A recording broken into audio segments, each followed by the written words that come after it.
24 घंटों में 2 audio leaks, वजीर आजम हाउस गैर महफूज, खुफिया रिकॉर्डिंग सिस्टम या कुछ और, सिक्योरिटी पर सवालात उठ गए। तफसीलात आपको बता रहे हैं इस वीडियो में।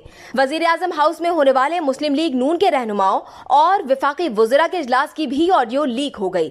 ऑडियो में मुबैना तौर पर नून लीगी रहनुमा और विफाकी वज़रा पीटीआई अरकान असम्बली के इस्तीफों पर बात कर रहे हैं। लीक होने वाली ऑडियो में वजीर दाखिला राना सनाउल्लाह, ख्वाजा आसिफ, अयाज सादिक समेत दीगर रहनुमाओं की आवाजें भी सुनी जा सकती हैं। वजीर आजम हाउस की ऑडियो लीक होने के बाद वजीर आजम हाउस की सिक्योरिटी पर सवालात उठ गए। लीक होने वाली ऑडियो ने वजीर आजम हाउस की सिक्योरिटी और राजदारी से मुतालिक नए सवालात खड़े कर दिए। क्या वजीर आजम हाउस इतना गैर महफूज है कि वहां होने वाली गुफ्तगू कहीं भी सुनी जा सकती है?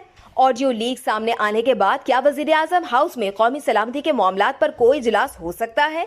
क्या हुकूमत और वजीर आजम पॉलिसी साजी के लिए इन कैमरा इजलास करके मुतमईन हो सकते हैं? क्या वजीर आजम हाउस में ऐसे खुफिया रिकॉर्डिंग सिस्टम हैं जिन्हें हुकूमती अरकान भी नहीं जानते? हुकूमत इस बारे में क्या करने जा रही है, अभी तक कोई पॉलिसी सामने नहीं आई। मुस्लिम लीग नून के अरकान और वफाकी वज़रा वजीर आजम हाउस के इजलास की ऑडियो लीक पर बात करने से गुरेज कर रहे हैं। इस वीडियो से सिर्फ इतना ही। मजीद जानने के लिए सब्सक्राइब कीजिए डेली जंग यूट्यूब चैनल और लाइक कीजिए डेली जंग फेसबुक पेज।